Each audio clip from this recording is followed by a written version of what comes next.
Hello everybody and welcome back.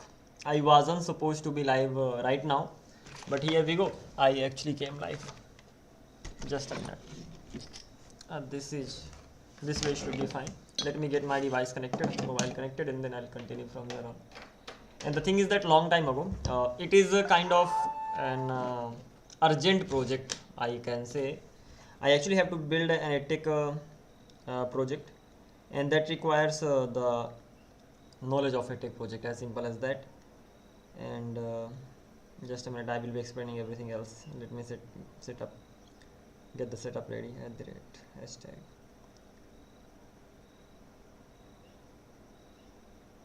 So give me a moment, let me get it done. Let me get the internet so that I have good internet connectivity. Okay, fine, let's keep the mobile there. So yeah, what I was saying that a long time ago, in the sense 1 year ago, 1.5 year ago, I just worked on this project, and in between I left, I stopped working. Oh, network connectivity. What is going on? Okay, this seems to be fine. So I was just saying that 1.5 year ago I was just simply working on this. It's been really long time, I get it. At that time I wasn't good at backend that well, so I just thought of skipping this project then and there. And right now is the time when I have to just quickly complete this project so that I know how the things, like how many functionalities I can actually have in this in the new edtech project that I'm gonna be creating. And because of that thing, this is the time to just simply quickly go through the previous project and get the previous project done, and after that recreate a new edtech project. So this is how the plan is right now. Things are gonna be quite interesting because many things are gonna be covered here. Okay, so let's get started. I hope I'm audible. Okay, so let me show you the code. We will be just simply discussing about the code that we have, and hopefully I may be able to run that as well. It's been 1.5 years, so you may get the idea that I have no idea about the code. I am just gonna be going through that from the scratch. Okay, projects and projects, that was from the .batch side. Let's name it EdTech. So this is the one. So this is mainly the project that I have. I'm gonna be opening it here. Many things are ready here, and I'll have to go through everything from scratch. First of all, this remedy file read me, yeah. So no use for that. And as for this one, this is just for the styling purpose and also tailwind config. See here, so earlier this is just for the designing purpose. Earlier we used to get this particular tailwind configuration. Right now, of course, this is not used. So in the current versions, you don't get a tailwind.config.js, but earlier in previous versions it is used, and these are the colors that are actually being used inside this. So you can have the plugins, you can extend some of the properties over here, and similarly you can just have the colors over here. So all these things we have. This is just for the front end part, so we don't really need to worry about it. Inside package.json, this is a the thing is that what can I say? I can say one thing, that I have my front end running, and just inside front end I have this server, and as soon as I start running my front end, the same time concurrently I just run this server as well. And for running the server at the same time, I have this particular package concurrently. This is mainly used for that. And React DOM icons, React router, React scripts, React type animation, web vitals. There are many things. Even it's been 1.5 years, you get the idea. Most of the things I will not be even knowing well. As for this author, I don't know who's I just this was the project made by somebody, so I just simply kind of cloned it, and so I'm gonna be having my name now. As for this URL and all, it's simply gonna be empty. I'm not gonna be having it here. Let's keep it empty. Okay, I just found it to be good, so that is why I just simply thought of cloning it and all. It actually happened long time ago. And as for this one, let's simply get rid of this repository, not gonna be needed, so let's simply get rid of the repository as well. And CIP, okay, this is fine. And apart from this particular thing, okay, no need to worry about anything else. And by the way, if you are building a React project, then of course things are not gonna be configured this way. Rather, you will be using new versions of the packages. That simply means that is going to be configured different way. Apart from this particular thing, the React Tailwind CSS starter pack. Okay, let it be here. And if I actually click on the source, so I have asset. Inside assets I have some of the images that are actually used. So these are actually the images that are going to be used inside the app. And apart from this particular thing, logo related stuff, the main name is gonna be study Notion and all. Again, this was the name used there, so I'm gonna be just simply copying and pasting. And the time logo, this is mainly gonna be the logo for the time and all. Okay, fine, this is even okay. And inside components I have common components, I have core components, and this is how I'm gonna be going ahead. But the main focus is not gonna be on the front end, rather the main focus is actually gonna be on the back end part. Exactly how am I'm actually handling the things on the back end side, how many options and features I'm actually providing from there. So let's simply start going through that, because front end is easy. We have to just simply integrate that. Package.json, inside this I have bcrypt, for what, Cloudinary for storing the images and all, and video, cookie parser, course, crypto random string mainly generates the random string and all. .env express file upload, this is mainly used for file uploading. JSON web click on Mongoose, node schedule, don't know about this, so I have to know more about this.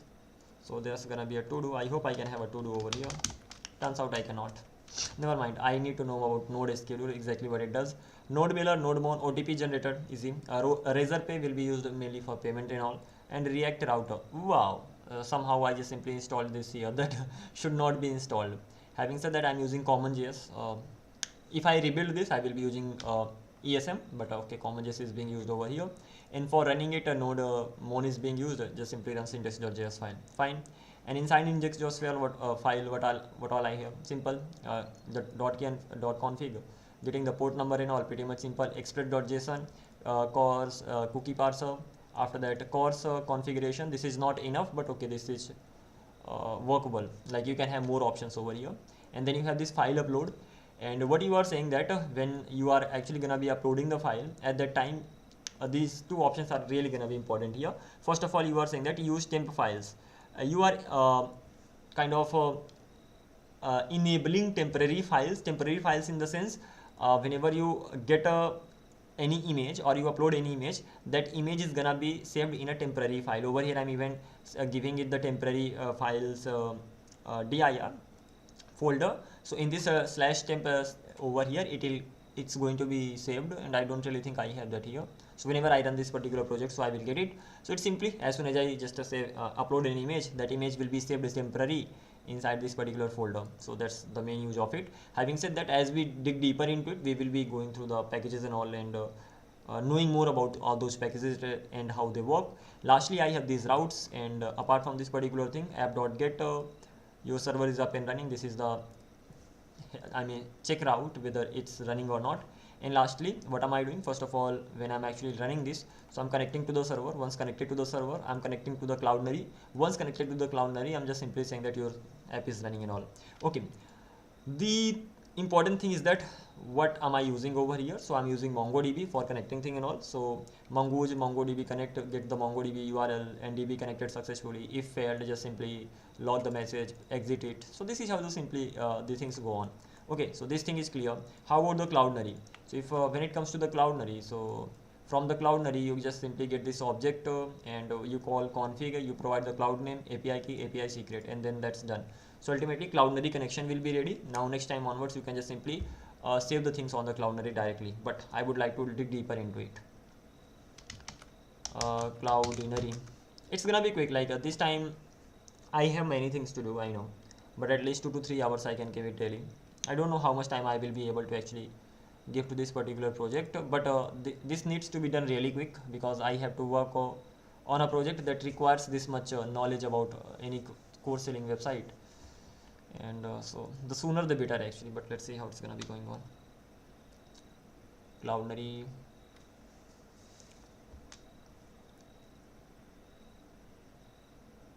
I hope I have turned the chats off, because I will not be able to. Yeah, I have turned it off.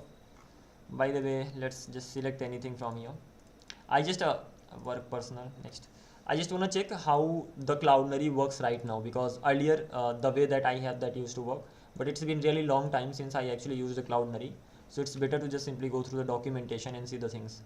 So here I am inside the Cloudinary, and settings, help, app, wow, home, and just wait for a sec. There was the documentation API. Okay, I can get it from here. I can get the API keys, I can get the cloud name, and these things are gonna be working. But the option that I'm actually looking for, delivery, no, this cannot be inside this. How about here? uh,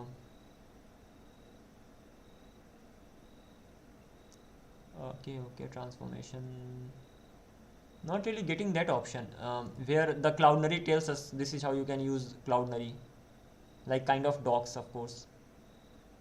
What is this? Okay, this is not the options that I'm looking for. Documentation, just a minute. Developer getting started. So okay, this is where it is. So it is simply saying that first of all you have to install Cloudnary. After that you need to configure that, and for configuring that you have to get the Cloudnary like this, cloudnary.config. This is how you can configure it.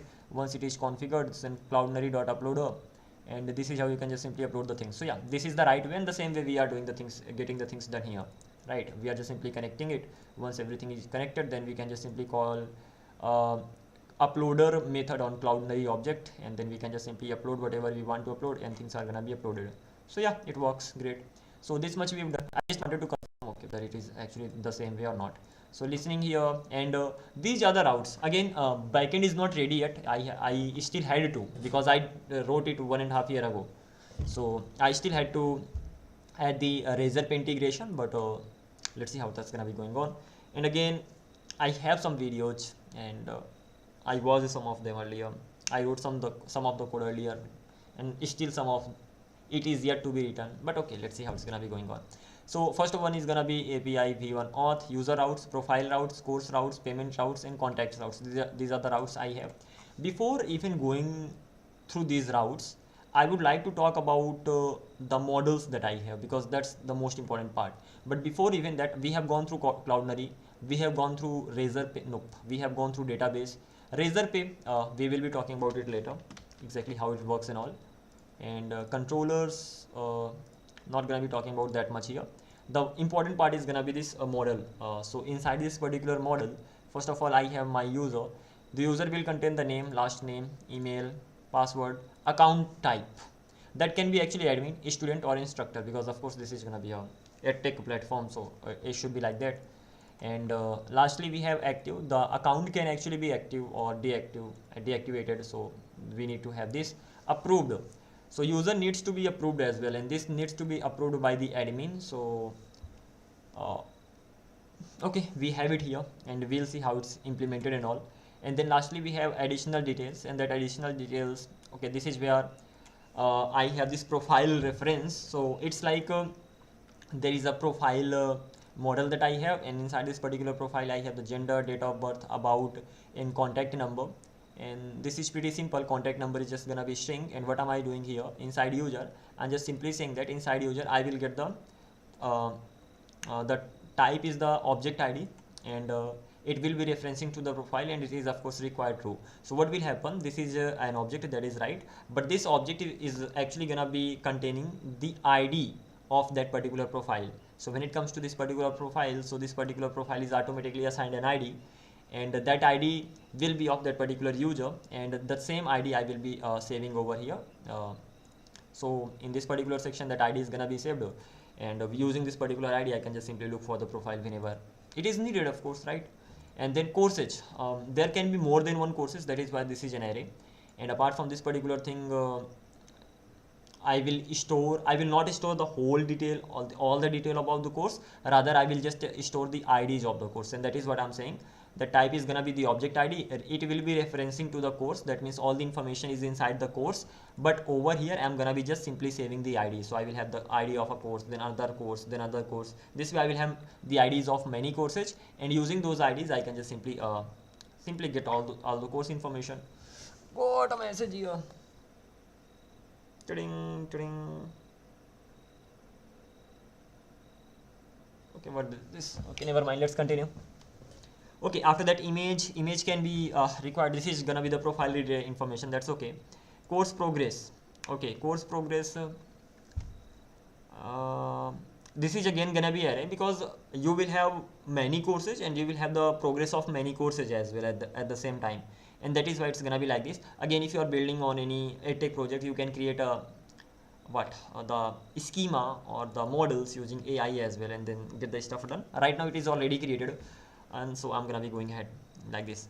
So this much is done. And token, this token and reset password, password expires. This is mainly for resetting the password. So whenever you are resetting the password, at that time you will create a token. One token you will save it on your database, another one, the same token, you will send it to the client. Now the client will send that token back to you. If the token is the same, you will allow token reset, otherwise you will not allow. Timestamp is true, that's okay. So ultimately these are the things. Contact number is missing. Okay, let's check this thing out later. But at the end of the day, you have name, first name, these things are user. And at the end of the day, the important thing is this, that you have account type, that can be admin, student, and this. And you have additional details in the sense profile, of course. So you have normal user information, then you have extra information in the profile section, and you will just save the ID of that. Inside the courses, you will have all the courses. That is more than enough, I think. This is the user. Now the user will can have courses, and that can be more than one courses, so save the IDs of the courses. Similarly, user can have the progress, so save the IDs of the progress. And it could be like this as well. Okay, user has courses, inside courses you can save the progress as well. So it's completely up to you. Like when it comes to designing your application, so you could have designed this as like this as well. Okay, you have the courses, inside this courses over here you have these many options: course type, course description, instructor, what you will learn and all. Lastly, you can have one more thing, okay, course progress. So it's completely up to exactly how you design that. And it's all about how well you understand. If you really understand well, you will be you will be able to remake that, or simply put, you will be able to customize the things or change the things as per your choice. So it's all about better understanding, and that's why I just want to understand it, so that I'm able to make it better as per my choice, or change the things as per my choice. So this thing is okay. So inside user we have gone through this much, and overall things are fine. So the important things are, I just simply comment here. First of all, when it comes to the user, so you need to have the user info, normal user info, it doesn't really matter. Apart from the normal user info, you need to have the courses information, because even type, user type, what is the type of the user, so user type you need to have. And then you need to have the courses, because user will be user may be buying courses, so COURSES, courses. And once you have the courses, you may have you got the course, you can get the course progress over here as well, or you can just directly have inside this courses as well. So this much you've done. And lastly, a reset information, reset password, and all these things are pretty much fine, so no need to worry about that. One thing is more, I think I missed that. Courses, course progress, additional details, didn't miss anything. So yeah, these are the normal things that we have over here, and quite simple, right? So after that, I can simply go to the profile section. Let's see exactly what all we have inside profile. So inside profile, you have just simply extra info, and it's kind of pretty simple. Like you may have gender, date of birth, about the user, of course, contact number, what is the contact number of the user, and the contact number is actually inside the profile. Again, you could have had all these things inside the user as well. Completely up to you how you gonna make it organized, how you gonna make your models and all. But at the end of the day, there can be n number of ways, and you can get the things in those ways as well, and you can even make it better or worse, completely up to you. Depends on your understanding. Okay, this much is done. So profile is done, and inside user we had courses, so let's simply have a look inside the courses. But let's try to guess the things, because it's better. If you are actually able to guess, then nothing could be better than that. So I'm getting the ID of courses over here. So just think, what all can I have inside the courses. So if I have a course model, that I already have it here. Okay, this is the course model that I have. But before even going there, what all should I have inside the course? First of all, there should be course name, there should be course description, there should be instructor, exactly instructor who is teaching, and what description is there, instructor is there, and there are gonna be now inside that thing, there is a course. These are the things inside that. Ratings can be for that particular course. Okay, and for that particular course, if you just simply get that course and you wanna see the students, so even it can contain the students as well. Suppose you are the admin, you select that particular course, and now using that course you wanna get the students as well. Completely up to you, but can have. And apart from this particular thing, it can have course can have sections, and sections can have subsections, and subsections can have videos, some sections can have audios, subsection can have notes. As simple as that. I mean, this is how things should be going on, right? So coming back to this, gonna be a really quick one. Gonna be going to this courses. So what all do I have?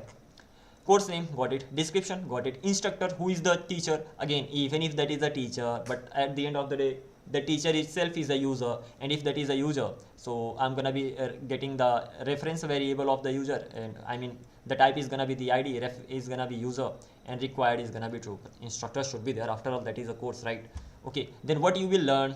Just the again this kind of the extra info about the course. And then course content, that's gonna be course content. Again, rating, reviews, we will be talking about both the things very soon. Price, there should be price of the course. Thumbnail, how it's gonna be, I mean overall, you know the thumbnail, YouTube thumbnail, right? So thumbnail, and you will be just simply displaying it at the top, just if you, and then we should have tags. Now when it comes to tags, so tag can actually be an array of strings. So there can be coding, there can be web development, then front end, then React, then native, React Native, React Native, web. There could be many. So ultimately, any specific name of any specific thing can be a tag, and using that particular tag, you can find not only one course, rather many courses. So yeah, tags can definitely be a string. Then we have category over here. Category in the sense, is it educational? Is it not professional? Is it it is educational? Is it I mean, is it based on web? Is it based on front end? Is it based on back end? Something like that. And then students enrolled, how many? That's what I was saying, that you are gonna be having the students enrolled too. So whenever if the admin goes and admin clicks on the course, so admin should be able to see all the users who are in that particular course, and that is why we have students enrolled here. You may have it, you may not have it, but it's better to have it so that it's easier for the admin to just know about everybody who is in the course right now. Instructions instructions type string. What is this? It is just simply saying that instruction is gonna be array of string, as simple as that. That's great. That simply means there can be many instructions. When we have status can be dropped, published, and again all these things. Yeah, if you are the creator, you created the course, but then the things can be actually drafted, or it could be published. By default it's going to be drafted. That's great. And then created at and all, that is fine, and you are just simply exporting it from here. The important things are here: course content, because if that is a course, you can have n number of things related to the course, but at the end of the day there should be course content, and there should be reviews, say reviews related to the course. Then there can be many reviews, first of all, this thing, and those reviews can be related to the many users. Yeah, that's right. So I will be creating a review rating and review model altogether. Having said that, let's come back to this one.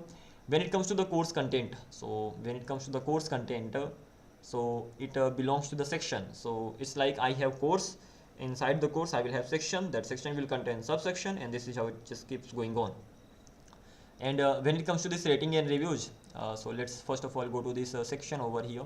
This section, what it contains, so I have the section name, course section. Okay, fine. I'm just thinking of Udemy, how Udemy goes. I'm gonna be taking the example of the Udemy over here, not really this one, Udemy. So what exactly happens over here, whenever you click on any course, so if I just simply select, am I logged in? Nope, I'm not. Can I select on any course? Yeah, I can.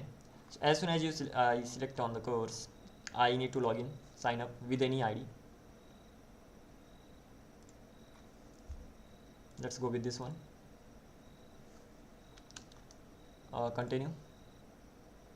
So later I may be creating the clone of Udemy. The thing is that saying ki I will be creating and then actually creating that is a completely different things. So it's easier to think ki I will do this, I will do that, but at the end when you start doing that, it takes a lot of effort and time.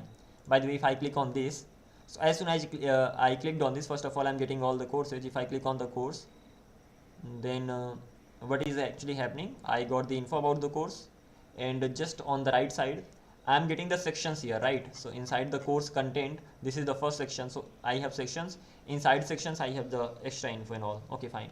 So coming back to this one, so first of all I have the section, and that's gonna be object ID, subsection. There can be subsection as well. There are definitely gonna be subsections, and in those subsections I'm gonna be having some extra things. Okay, so when it comes to subsections, there can be more than one subsection. So if I check the subsection out, title, time duration, description, video URL.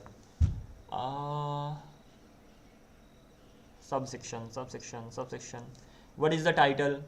What is the time duration? What is the description? What is the video URL? There can be video, there cannot be video, so this should be optional, but okay, there should be video at least, because that is a course.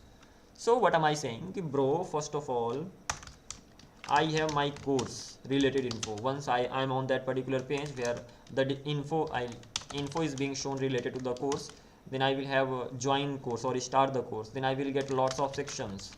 Okay, and those sections are gonna be array of subsections, lots of subsections. And now inside those subsections, what we'll have? Inside those subsections, I'm gonna be having the title key. Okay, what is the name of that subsection? Description, time duration, how long will it take to just simply go through that particular section, and I will have video URL, and I may have even notes as well. I may have downloadable things there, just the way we have in this Udemy section. This is the section. Inside this section, these are the subsections that I have, and in those subsections I have even downloadable things and all. So this can definitely be like this. So this is how the things go on. Amazing job. So quite understandable, right? So these many things that we have gone through, subsections and all. And ratings, when it comes to the rating, it's gonna be pretty much simple. Who is the user who rated? And again, it should have few things, like first of all, it should know about the, if I rated, I should know about the user, who is the user who rated. Okay, what is the rating? Okay, not only that, what was the review? And lastly, what is the course? So it's like two things most important. Who is the user? What is the course? This is the user who actually rated. This is the course. For this course, the user rated. This is the rating. This is the description. Review. Funny. I mean, done. So that is why we have four things over here. Simple stuff. And once we've gone through this much, so we've gone through quite a lot. And we can have let's talk about this category key. What can be inside the category? So category is kind of a filter, right? So when it comes to this particular category, so inside this particular category, what you will have category name, and then you will have course. Yeah, this particular course belongs to this particular category. So course is actually gonna be an array that belongs to this particular category. I'm just thinking, like guessing right now, and bus that should be. So name is there, description is there, and then you have the array, and the as simple as that. Sometimes things are really obvious. Okay, let's close this. Gonna be fun, yeah. I mean, I was about to sleep, but then I thought of getting it done, so I just woke up, and here I am being live on YouTube. And I hope everything's clear right now. Let me check the audio quality. We will be adjusting. Yeah, it is clear. And so this thing is done. Review, rating done, section done, subsection done, user done, OTP. Okay, what is this OTP all about? OTP, first of all, it will be sent to the email. Why do I have it here? If I generate the OTP, can't I send the OTP directly? Think, bhai, I generated the OTP on the request. I sent the OTP to the user. User will send the OTP back to me, but where am I saving it? Okay, so I need to save the OTP in my database. So that simply means I need to know about the email OTP schema. This is the email, this is the OTP, this is the created at, and this is the function. Wait, hang on for a sec. First of all, this is the, okay, fine. First of all, the way could be, of course, once the OTP is actually generated, I need to send it to the user. Okay, it got sent. Now I need to save it in the database as well. So save it in DB. Now the question comes, how will I be saving it? The first can be ki, bro, directly save it inside user schema. So user schema that you have, directly save the OTP there, the way you are like saving the reset token. This can actually be the first way. And the second way can be ki, create the OTP model altogether, and that model will be for that particular user. So you are creating, so what you are doing, you already have the email. Over here what we are doing, we have the email. Using the email, we are creating a document, as simple as that. Once, come on, I should be able to do it. So we have the email. So suppose we are signing up or we are just requesting to send the OTP. At that time we definitely have the email, so using the email and using that particular OTP, we are just simply saving it to the DB, creating a document and saving it to the DB. So this is done. Again, OTP is being saved here. So inside the document, OTP is being saved here, and whenever the request comes back from the user, so if I click on the link, then what will happen? I will get the ID, and using that ID I can find the user info. Once I found the user info, I will be able to get the email. Once I get the email, I will be able to get the OTP. Once I get the OTP, I will be able to match the OTP. So this is how it will be going on. But let's see whether it actually happens or not. But yeah, I mean, there are many ways. This is one of them. So you are creating a OTP schema. Inside that you have email. Using this email, you will be able to find the OTP. So this is gonna be main query parameter for you. Ki, okay, bhai, this is the email. Find the document that the OTP document that has this particular email that matches this particular query, and once I found that, I will be able to get the OTP. Once I got the OTP, I will be able to I will be able to just match and all. By the way, whenever I save it, at that time the it will be sent to the user. So I'm just simply saying that OTP pre schema save. So it's like whenever I'm saving the schema to my data, whenever I'm saving the OTP in my data, the OTP will be sent to the user as well.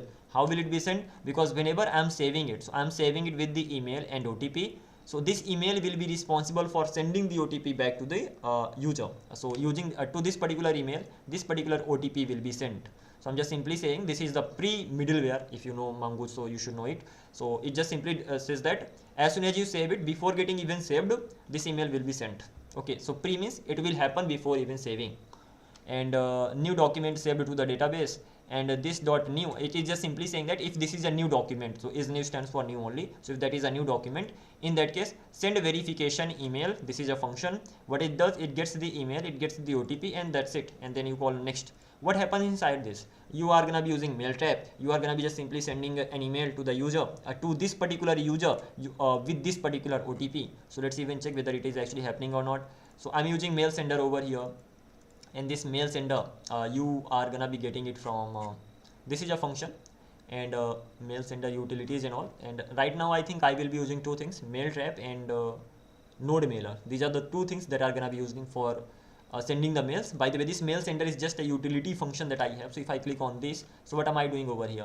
I'm getting my email, I'm getting my title, I'm getting the body. Using the node mailer that I just talked about, you will create the transporter. So host is gonna be this, auth, again user and password. You can generate them using your Gmail as well. There is a way that using the Gmail, you can send the email using SMTP protocol. Okay, so you can just send the email using that. Simply you have to go to the account setting of your Google. Then you have to enable two-step verification. After that, you will be able to get the option. Just make a Google search, and you will be able to generate the user password, and user can be I think you will be getting both the things, user as well as password from there. And once you got that, and by the way, this is from the Bubba. But let's go ahead. I'm gonna be having my name, though even if this was the project by Love Bubba. You must be knowing him, like he's a tutor on YouTube. By the way, coming back to this one, study Notion code helper, and what is the name of this? EdTech, right? So let's simply have this. I'm gonna be changing it, or let's name it EdTech.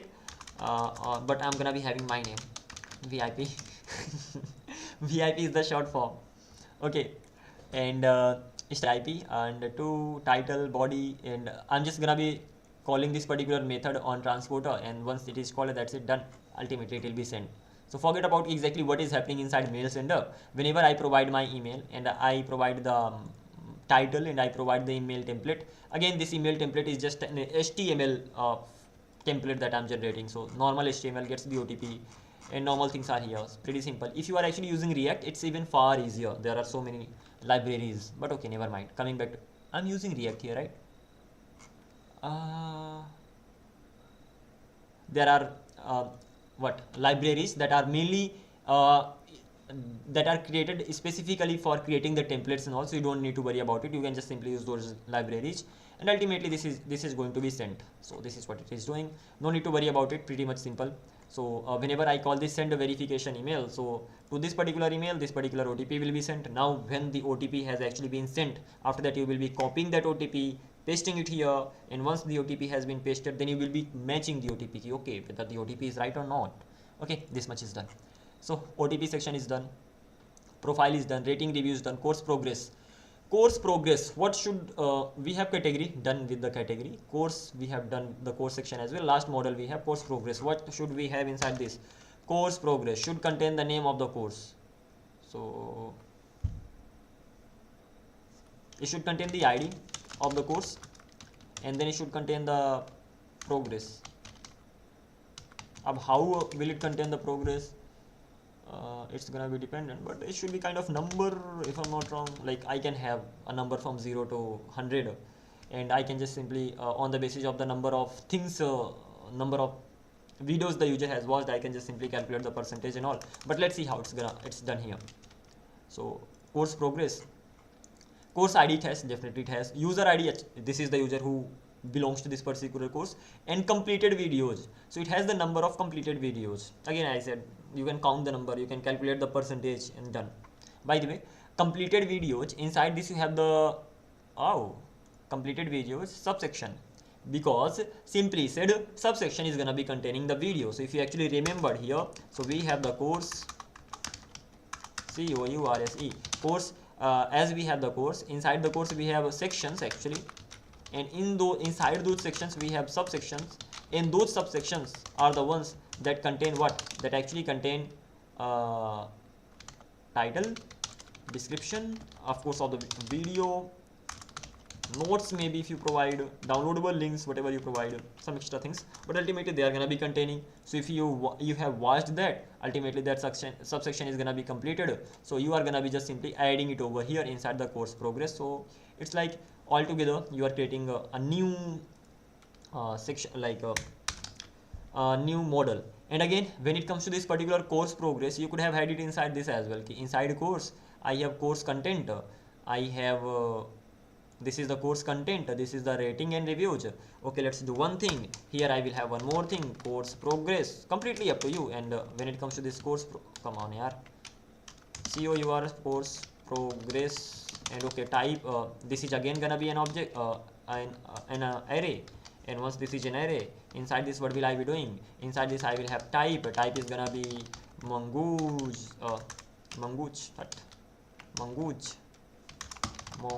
dot schema dot types dot object ID, and reference variable is gonna be course progress this time. So course progress is actually gonna be reference variable. You can make it optional, or this should be optional, of course. So this is how you can keep it here as well. And what am I doing it? I'm actually keeping it inside user, completely optional. You can keep it anywhere, but this is how things are gonna be going on. So we have gone through categories. It will just simply get contain the it will have the array that will have the all the courses related to this particular category. Course contains subsections ultimately. So at the end of the day, it contains where are the subsections? It contains the category. Okay, what is the category of this particular? Just a minute. This course content reviews. It contains the category. Isn't this course can have only one category? Okay, that is fine. And it references to that particular category, and that category itself contains lots of courses that belong to the same category. Amazing job. By the way, course progress, OTP profile, and we have gone through everything. Let's simply close everything right now. Done. Model section is done. Auth, well, this is not the best name. It should be auth.middleware.js. This is also a good name, by the way. So what am I doing over here? User will send a request to the backend. First of all, request will go through this particular middleware. And this is not the best way actually. Is instructor, is a middleware. You can actually create a role checker middleware that will check whether this structure or this will work. I'm not saying this will not work, but there is a better way to create a middleware that actually checks whether you are a student, or you are an instructor, or you are an admin. So how even does that look like? I will be talking about it later. Let's not talk about right now. And this is the auth middleware. Request will go through this. I'm gonna be getting the token that could be from the cookie, that could be from the body, that could be from the bearer. Authorization section. So I will be sending it inside the header. And once I got that, after that I'm gonna be replacing the bearer with this, so that of course that bearer is not there. I just have the token. Once I got the token, I will decode it with the JWT secret. I will check whether it exists or not. Once it I checked it, I'm gonna be saving it inside request.user, and that's it, nothing else. If I get the error, I'm just simply gonna be returning from here. Quite understandable. Apart from this particular thing, I have some other kind of, these are called middlewares again. And these middlewares are mainly used for checking whether that is the user or not. So each student mainly checks the student. So request, response, and all these things are gonna be there. User details, because the user is already authenticated. Once the user is already authenticated, so I'm gonna be getting the email of the user. So request.user.email. So using that, I will be able to find the user details. Once I found the user details, now I'm gonna be checking the type. So user details dot type. If that is not equals to student, in that case, do one thing. This is a protected route only for students. Similarly, I'm gonna be checking for the admin. Similarly, I will be checking for the instructors. So it's like whenever you try to visit a page, okay, you are trying to visit a page. At that time, you will be checking for that particular key. Is this a student? So it's like the user is already authenticated. Now you are trying to visit, suppose you are the admin and you are trying to visit the dashboard page. So as soon as you click on the dashboard page, this middleware, this is admin kind of middleware will run, and at that time you are gonna be checking, okay, I already have the ID, email. Let's know about the user. So okay, I got the user information. Once I got the user information, the user is trying to visit the dashboard page. That is only for the admin. Let's check whether the user is equals to admin or not. If the user is not equals to admin, I'm gonna return from here. If the user is actually equals to admin, I'm gonna be just simply saying next. So quite simple. It's not that simple actually. Initially, when you learn it for the first time, things actually become nightmare. I left this project. So right now I'm going through it and explaining the things easily. But 1.5 years back, I actually left this project in between because it felt to be hard, to be honest. But okay, coming back to this one. Close this, and once we've gone through models, we've gone through middlewares, and then we have templates. These are the just simple HTML templates that I have created. So they are nothing but HTML. You just simply create the divs and write the code like this. So it's simple, easy peasy. You can create them even on your own. We will be even going through them exactly. Okay, whenever that particular template is used, then we will be going through the template section. For now, let's simply collapse this. Routes, I will be going through it, and image uploader, mail sender. Oh, just a sec to duration. अब ये क्या है? Convert seconds to duration. Helper function to convert total seconds to duration format. Okay, it should be used maybe in the course section or something, I'm not sure. But whenever it is used, we'll be coming back to this one and we'll be knowing more about it. But at the end of the day, I'm getting seconds over here. Once I got the seconds, I'm calculating the hours to total seconds multiplied by 3600. 60 multiplied by 60. So if I have the seconds, if I'm dividing by 60 multiplied by 60, that means hours. Yep. So if I'm dividing by hours, so they are the hours. If I'm dividing by 36 divided by 60, so by 860, so minutes.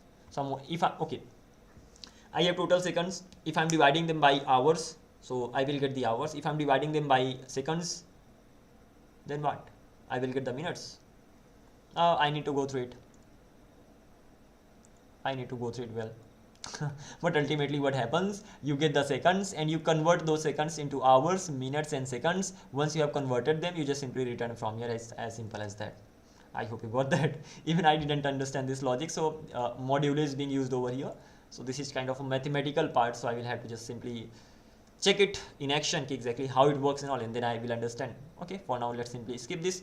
It does the simple thing, converts it. And this is not the only way. There are other ways. Not only that, there are proper packages created for it. Okay, but never mind. Image uploader, whenever you upload the image, you are gonna be sending the file, folder, height, quality.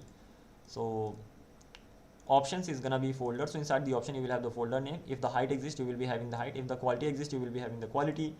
If the resource type exists, options.resource type, you will be even having that. Lastly, uploader, file, temp file, and options. Okay, so upload mainly takes the temp file. Again, this temp file is coming from where? This temp file is actually coming from the temporary files. So file.temporary files. Okay, we will be digging deeper into it, mainly because I'm using file upload over here, express file upload.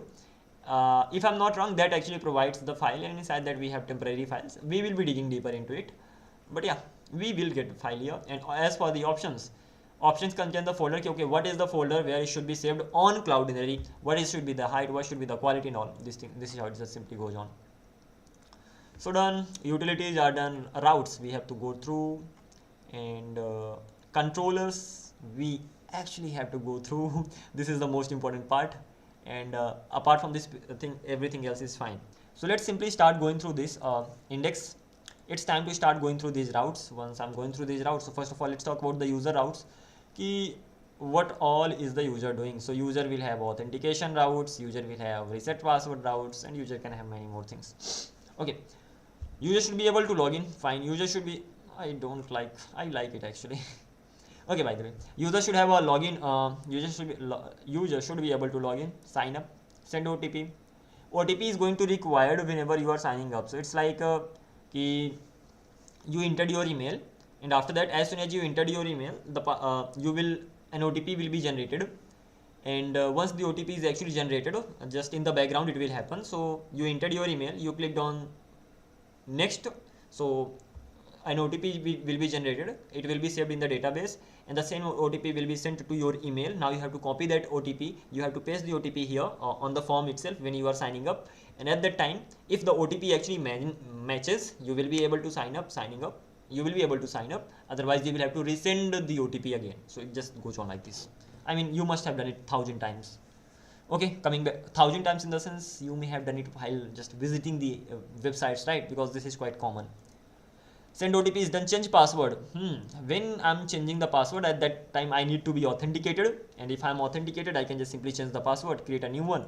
And there is a difference between changing the password and resetting the password. When you are actually resetting the password, that means forgetting the password. At that time you don't need to be authenticated, but when you are changing, you need to be. And over here, reset password token, reset a password token and reset a password. Two routes I have. Reset password token. Look, this will be called whenever you enter your email. So you clicked on forgot password, you got the option to enter your email, and as soon as you click send token, token, or what can I say, you entered your email, and as soon as you entered your email, you will click on send email, right? So this particular route will be called, and at that time this is going to be responsible for sending the email to your email, Gmail, whatever you call that. And this particular section is gonna be responsible for actually getting the token and then simply resetting the password. So let's simply first of all go with the login. Even before that, let's go with the sign up. I wrote this particular part. When you are signing up, you are fetching the data, validating the data, check if user already exists, obviously, get the recent OTP and match it. This matters the most.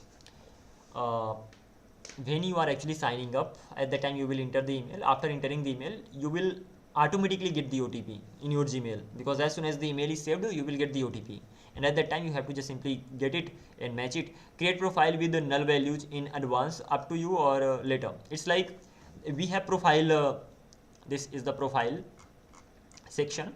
So the thing is that what exactly happens in reality, if I just simply come back to this one, if you don't create profile, so over here what am I saying, create profile with null values. So if you create profile with null values, that simply means you will get the profile ID, right? And once you get the profile ID, you will be able to save inside the user model. So inside the user model, where is that? This is the one. Nope, not this one. Models, inside user, what you are having over here, you have this additional descent. Inside this additional details, you have your profile ID as in simple words. So if you create profile right now, you will get the ID. Once you get the ID, you can just directly save it here. If you don't create profile, then what will happen? If you don't create profile right now, then you will have to create profile later. When you create your profile later, at that time you will have to come to your user model and update this at that time, right? So it's complete. And because I made it required, that means as soon as the user I set the user data, I need to have the profile, right? I need to have the profile ID, and if I don't save it anything inside profile model, then I will not get the profile ID, and that is why I'm gonna be setting it with null values. And again, you can make it optional, and you can set the data later on, completely up to you. But yeah, this is what I just wanted to show. Coming back to this one.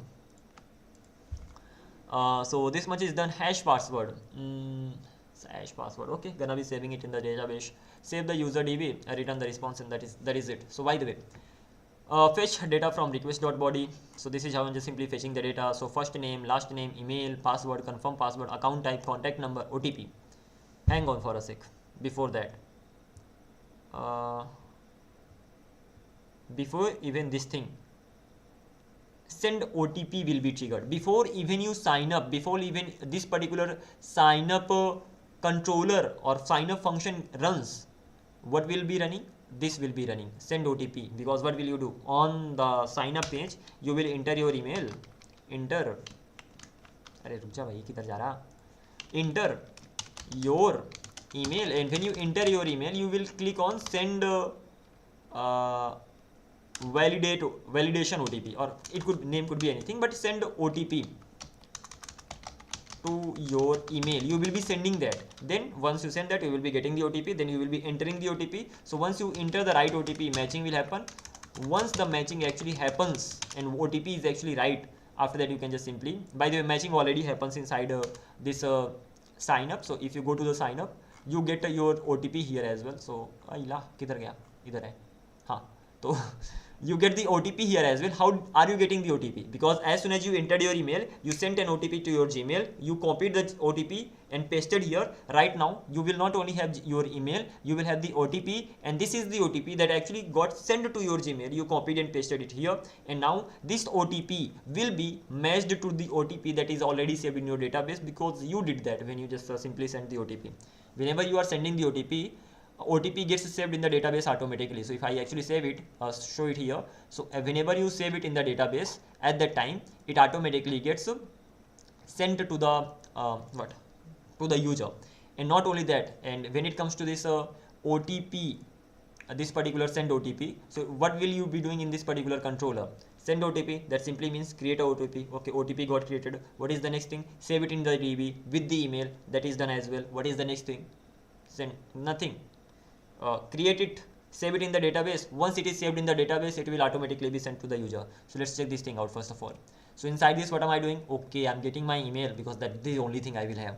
And then what will I do? Check user is present. Really important thing, because if the user is already present, so why will you even let that user sign up again? If the user is already signed up, the user should be logging in. So first of all, I will be checking whether the user exists or not. If the user already present, I will be returning, and I will say, bro, you already exist. Why are you worrying about authentication and all? But the important thing will actually start from here. I have a then I will generate the OTP, and this is gonna be pretty bad way to just generate the OTP. What am I doing over here? This is really a bad way to generate this. I'm just simply saying that OTP generated generates. Just a sec.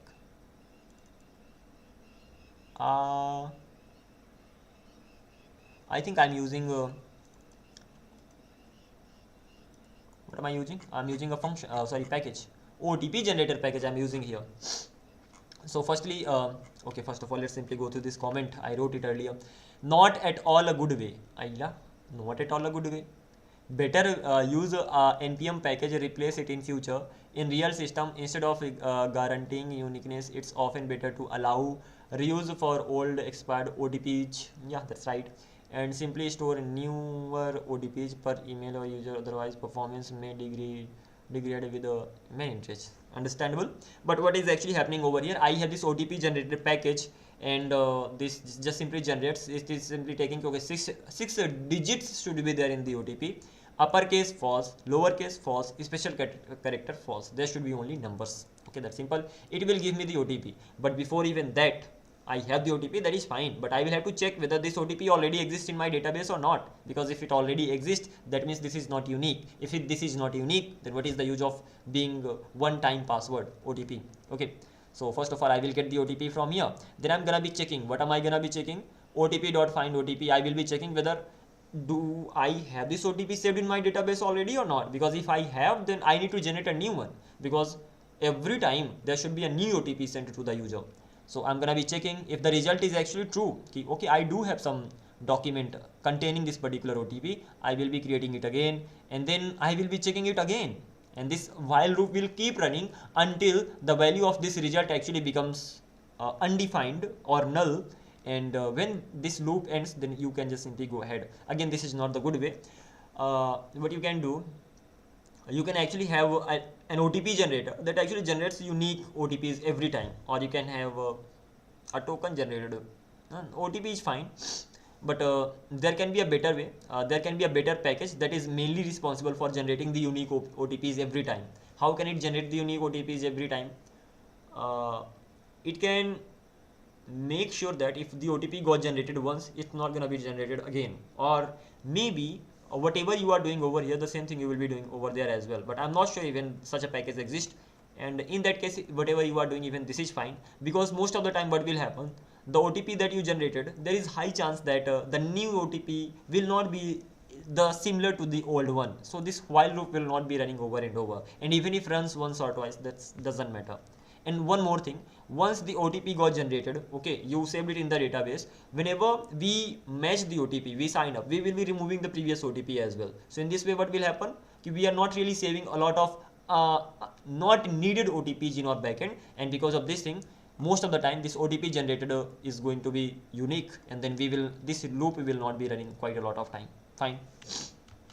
By the way, if your email can request multiple OTPs in short periods, you may want to delete or invalidate old ones, so a user can only have one valid OTP at a time, or store timestamp expiry. It's simple. First of all, let's keep it simple. When it comes to this OTP, so OTP should have some timestamp, like expiry time. Like after 5 minutes, this OTP is going to be expired.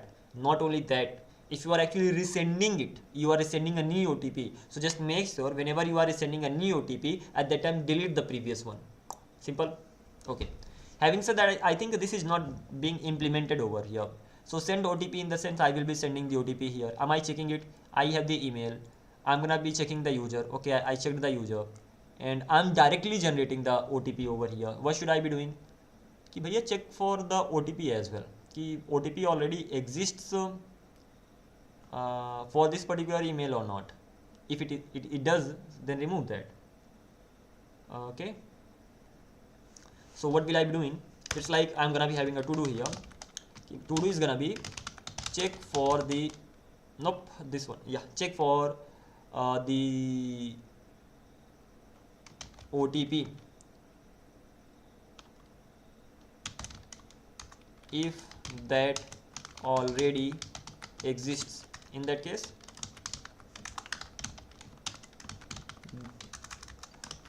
delete the previous OTP and generate the new one and save it in DB. It's simple, right? This should be going on. This is again to do that will be done later, but it's good to do that, because if you are sending that simply means the one OTP got sent. It's simple. You send the OTP once, that got saved in the database, that got sent to your Gmail, but it got expired. Then what will you be doing? You will be resending that. When you are resending that, the previous OTP is already there, as the previous OTP is already there, or it could be there. So you are just simply saying that, bro, first of all, check whether there is any OTP or not. If it is, remove it, and then generate the new one and add it there. Fine. So OTP payload. So OTP payload is gonna be this much. So option invalidate previous OTP for this email await this OPT delete many. That's right. So we can even invalidate over here. Invalidating in the sense that's the same thing we are doing at the top. So invalidate previous OTP for this email. So all the previous OTPs are gonna be invalidated.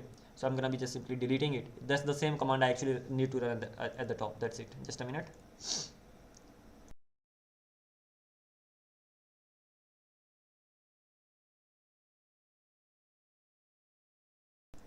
Alrighty, here we are.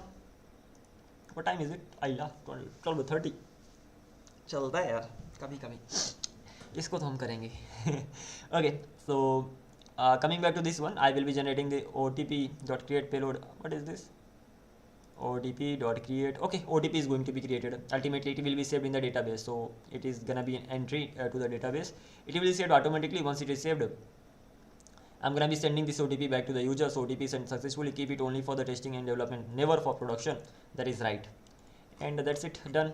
And then I will be signing up. When I'm actually signing up, I will be getting my OTP. Once I'm actually getting the OTP, So if there is no name, there is no last name, there is no, I could use Zod over here, or Joy over here, or Yup over here. These are the validation. Hacha bhai, validation.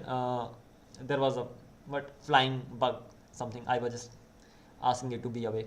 Okay, by the way, I was just simply saying that these are the packages, Zod, Joy, Yup, Express Validator. These are the packages that are mainly used for validation, so you can even use them.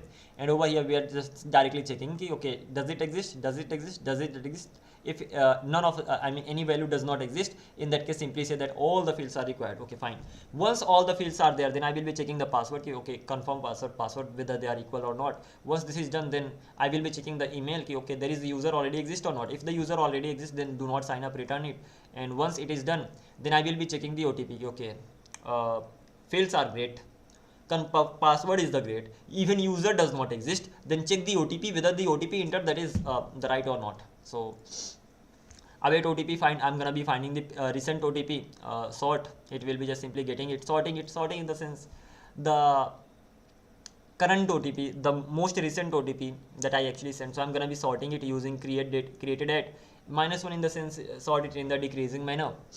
And limit is gonna be 1. I just want only 1. Once I got the recent OTP, then I will be just simply checking it.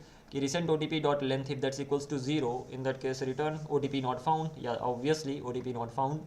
Apart from this particular thing, if the recent OTP is actually found, that is actually a document. I should be calling it recent OTP doc, or recent OTP doc, yeah, something like that. But yeah, I will be getting the OTP from recent OTP documentation. Once I got that is at the 0th index.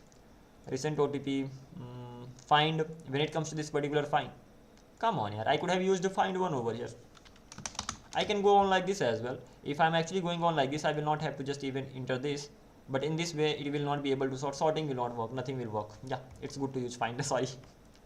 The thing is that if you are using just find one will give you the only one document, and the document which is found first, that's it. It will not find more. And what you want over here, ki bro, I want to find all the OTPs that exist. Then I'm gonna be sorting them. Once sorted, I'm gonna be returning the recent ones. So understandable. This is gonna be just an array. So you are just simply saying that, okay, I need the OTP at the 0th index. And then once I got the document, I'm gonna be getting the OTP. Then I'm gonna be checking if it is not equals to invalid. If it is actually equals to, then what will you be doing? Then no problem. Create the user information. So optional check OTP expiry, best practice. OTP expiry. Then you are gonna be checking the OTP expiry. I mean, you can have a number of things. And to be honest, both the things could have been done inside this particular section as well. But okay, you are checking the OTP expiry here. So you are getting the current time, and then you are checking that, okay, recent OTP created at now. So now is the current time, and what kind of validation is this? Just a minute. Now is the current time, recent OTP is the time when it was created. So now minus that, so it should be some value divided by 1000, and it should be greater than 600. So it's like I'm getting milliseconds from here,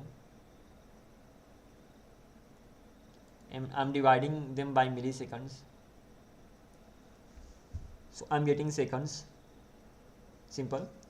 This is, it returns me milliseconds, as simple as that. So milliseconds minus milliseconds. So I got few milliseconds. Now I'm checking whether those few milliseconds divided by 1000, that simply means I got seconds. So those seconds are greater than 600. Why greater than 600? 600 seconds in the sense 10 minutes. So if that is greater than 10 minutes, that simply means that is expired. Wow. Crazy. What is actually happening over here? This returns the millisecond at the end of the day. Returns time in the milliseconds and all. Okay. So you are getting milliseconds over here, and you already had milliseconds over here as well. You of course subtracted current milliseconds with the previous milliseconds. You got the new milliseconds, like the subtracted value you got here. Once you got the subtracted value, then you are checking with the once divided by 1000, how many 1000 equals to 1 second. So once you divide it by 1000, so you are getting the time in the seconds. Now you can compare that particular second value. So you are just simply comparing that, okay, the second value that I actually have, is that greater than 600? Greater than 600 means 10 minutes. If that is not greater than 600, that simply means 10 minutes hasn't been uh, like uh, hasn't been yet. And if it is greater than 10 minutes or greater than 600, that means it's already been 10 minutes. So it just simply goes on like this. It could be better way as well. I mean, there could be better way in the sense, what you can do here, let's write the code like understandable, more understandable. And that could be like, how can you check the timing? So um, a recent OTP 0th index dot created at this is the millisecond, right? What should I be checking कि भाई जो ये millisecond है, this is the previous millisecond, and then I will have the new value. So new value minus this. So ultimately what will I be doing? It's gonna be same only, like same in the sense, the now that I have, now minus recent OTP. I think that's the same way I'm going with, dot created at. So I got the difference. Once I got the difference, I'm gonna be checking कि this difference is greater than what? 10 milliseconds. Sorry, 10 minutes. 10 minutes in the sense, 10 multiplied by 60 multiplied by 1000. So 10 minutes, 10 seconds, 10 milliseconds. So 10 multiplied by 60 multiplied with this. So yeah, if the value of this is actually greater than this is equals to 10 minutes. So this is equivalent to 10 minutes. So I'm just simply saying that, okay, the difference is actually greater than 10 minutes. That simply means it got expired. If the difference is less than 10 minutes, that means it didn't expire. So this is also a way. You can divide it by 1000, or you can just simply multiply it by multiplied by 1000, completely up to you. Once you are sure that it didn't get expired, after that you are just simply hashing it. You are checking whether the account type instructor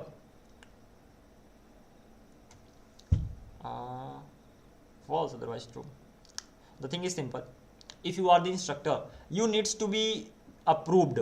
Okay, you are the instructor, that is why admin is going to approve you. So if you are the instructor, the account type is gonna be false. Sorry, approved is actually gonna be false, otherwise it's gonna be true. So for the students are gonna be verified directly, and when it comes to the instructors, they need to be approved by the admin. So that is why it is, this logic is here. Once everything is done, you are just simply setting the null value over here inside the profile details, mainly because you need to get the ID, because profile details is required, and that is why you need to have the ID. So using this you will get the ID. Once you got the ID, you are gonna be just saving everything in the sense, first name, last name, email, contact number, password, approved. For instructors it's gonna be false, for students it's gonna be true. Account type, whatever account type you just simply select, and additional details from here I'm actually getting the profile details. By default it has the null values, later on I can add more values and all. And lastly this is the image, and what does this return? I think this dice beer, let's simply check this thing out as well. Dice beer, this is mainly used for creating the image if I'm not wrong. So if I come back here, wow, I like it. Okay, let's simply see how it works.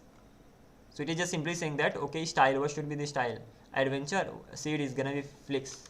If I enter my name, am I girl? That I'm not a girl.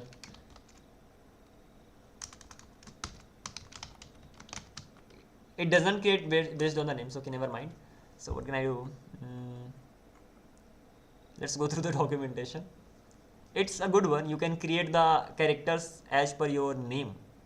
What else could be better than this? Introduction. What is Diceware? With the Diceware, you can create awesome avatars for your projects in no time. Whether you are looking for abstract shapes, okay, fine.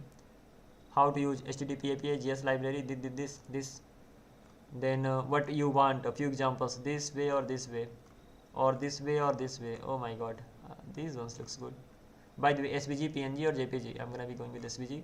By the way, this is how you can just simply create many things. And how can I use them? That is yet to be seen. So SVG, style name, add the SVG, and that's it. So like pixel art, SVG.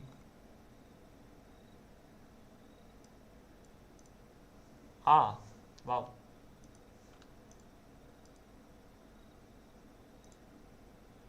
Let me turn on the dark mode. First of all, this. It will still look the same. Wow, dark mode is not working on this particular website. Never mind. Well, it's not gonna be working. So that's gonna be only for that. Fine. By the way, I will be knowing more about this particular website very soon. So this section is done. Coming back to this one, save the information, and that's it. Everything got done. Let's talk about the login really quick. When it comes to the login, I will be sending the email and password. Check whether it exists or not. After that, check check whether the email and password they are there in the body or not. After that, check whether the user exists. If the user does not exist, return. If the user exists, check whether the user is actually approved or not. Interesting, really good for instructors. So if the instructor is not approved, instructor should not be able to log in. And once the instructor is approved, of course that can log in. And lastly, I'm gonna be comparing the password and all. And once the password compare, okay, comparing the password. Once I have compared the password, that means it is true. In that case, payload is gonna be email, ID, and account type. And once I got that, I'm gonna be creating the token. Okay, fine. I'm gonna be creating the JWT token over here. So got the payload in the sense this is the payload that is going to be the part of the JWT. So this is how I'm gonna be creating that. After that, safe user in the sense ID, first, last, email, contact number, approved contact type, and all these things. And once I have this expires, this is gonna be mainly for the cookie. Once I have it, I'm gonna be sending the token options. This fine, easy. So this is quite understandable. The code even can be written better. Okay, so I just copied and pasted everything, but if I write the code right now, this is gonna be even far better than the way I wrote the code here. Especially if you have your login, make it functional so that one function handles one thing, another function handles one thing, instead of writing everything in the same file. So it's better to just simply make it separated in functions. So keep that particular thing in mind. The more you do it, the better it is. Change password, simple, easy peasy. You should be authenticated. Old password, new password, confirm password. Aila. Change password. You need to be authenticated for change password or what? Change password. You need to be authenticated. If you actually need to be authenticated, then why am I entering the old password here? If I forgot that, then I can reset the password. By the way, if you are already authenticated, at that time you should directly be allowed to. We are not allowed, right? Even on Google, we will have to enter the old password. Otherwise, we will have to forget the password.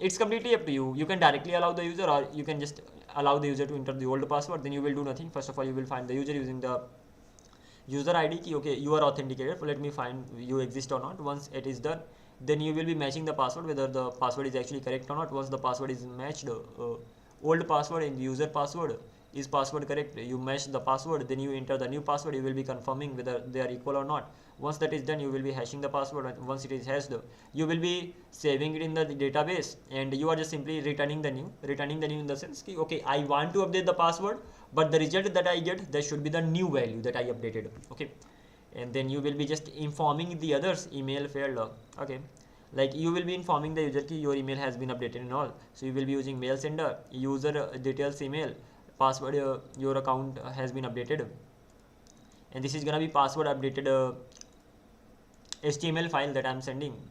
So updated user email, if you actually click on this, what you actually get, this is the file that you have, HTML file, you have the email, you have the name, and you have the design stuff and all. You can get it generated by the AI, and hey, name, your password has been generated and all. So that's it. Ultimately what happens when it comes to node mailer, that takes HTML to render, that has the option of taking the HTML as as an option as well. So that is why you are just simply generating these templates. Once everything is done, that's it. You are just simply returning from here.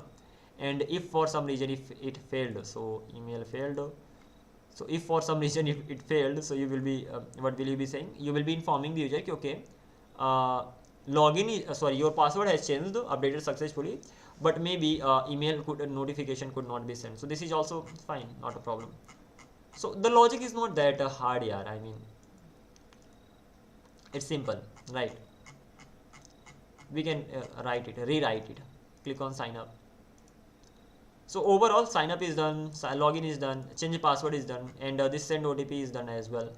Once we've gone through these things, what are the remaining things? The remaining thing, what remaining? क्या शुरू ही किया अभी मैंने. Now authentication is done. Once the authentication is done, I have category, I have contact, course. By the way, authentication का सारा done हो गया ना. Coming back to this one, login, sign up, send this reset. हाँ, this reset password token. What it does? Uh, reset should be just simply sending the email, and the reset password should be changing the password. Let's see. So इसके लिए reset password okay. Fine. What it does, it gets the email as expected. It gets the email. It checks whether the email is exist or not. There is email or not. Once it is done, then it will be checking the user whether the user exists or not. If the user exists, create the crypto token. Once the token is created, save it in the database. So you are saving it in the database with the expiry, and then you are gonna be creating a front-end URL. So front-end base URL plus or this is gonna be front-end URL. Then you are gonna be creating update password in the token, and then you will be making a request with this particular token back to front end to the backend again, and then you will be getting the token, and then you will be resetting the password and all. Having said that, I'm gonna be sending it in the body in your mind, and mail sender will simply send it, and once it is sent, that's it, no problem. And the reset password will simply get the token from the body. You can send it as a params as well. Params in the sense you can come here and you can just simply say bro slash password and slash token you will have just like this, and you can get the token directly inside reset password. How will you get the token? You will get the token from the params. You can just simply say that const token is gonna be equals to request.params, and this is how you can just simply get the token. And what the redeclare, okay, it's been redeclared, but yeah, definitely this works. This is how you can just simply get the token. So both the options are here, up to you which way you are gonna be going with. I'm gonna be going with this way because it's already here, so I'm not gonna be changing anything, as simple as that. But yeah, this is also a way that you can just simply go with. Done. Coming back to this one, actually, once this is done, then you will do nothing actually. Once you got the token, you will be verifying the token. Once the token is verified, you will allow the user to enter the password. So what you are gonna be doing here, confirm password. If the you sent the email to the user, you clicked on that particular URL, then you will be redirected to a page. Over there you will be allowed to enter the password in the confirm password, and you will send the token with the payload. Once you send the token over here, then if the token is valid, then the password is gonna be updated or reset, otherwise it will not. So first of all, you are checking the confirm password and all. Lastly, you are gonna be checking the user details using the token. If there is a user, that simply means the token is right. If there is no user, the token is wrong. As simple as that. You are even checking the token expiry and all. Okay, user is found with that particular token, but what about the token expiry? Hasn't the token been expired yet? I mean, of course you will be checking all these things. Once everything is done, you will be just simply changing the password. So even creating the new password, hashing the password, user details, making it undefined. Look, the good thing is that if you are making user details dot token undefined, at that time it will be removed from your document. It will not be visible inside the document. But if you are setting it to null, that will still be inside the document. I will be showing this thing, and you are just simply saving it. After that, you are just simply returning it all. You will be saying that password resets. So I think I should be calling it here 1242. So we've gone through this much, amazing job. What is the next thing? The next thing is that we have to go through the other routes. Profile routes is here. What all do I have inside this? By quite a lot. Delete profile, update profile, get user details. Honestly, 1 year back, I most of the time copied and pasted the code. So the whole things that have been written here, I didn't even write them. So don't expect I wrote them. It's not like I cannot write them now. So I just even what can I say, cloned the repository. So even you must have seen the name. So there are, like, you can just simply search it. It is like a shortcut away, even if you don't have the course of that particular YouTuber. But if you actually search the name key, okay, this particular project by this particular YouTuber, you will be getting the clones, like GitHub repositories of the students, and you can just simply clone them.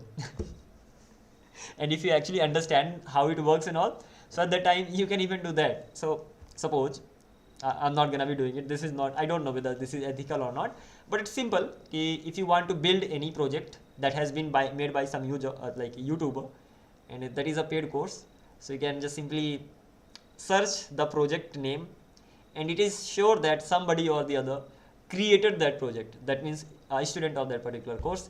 And if you actually understand the backend and the front end, you can just understand the whole code.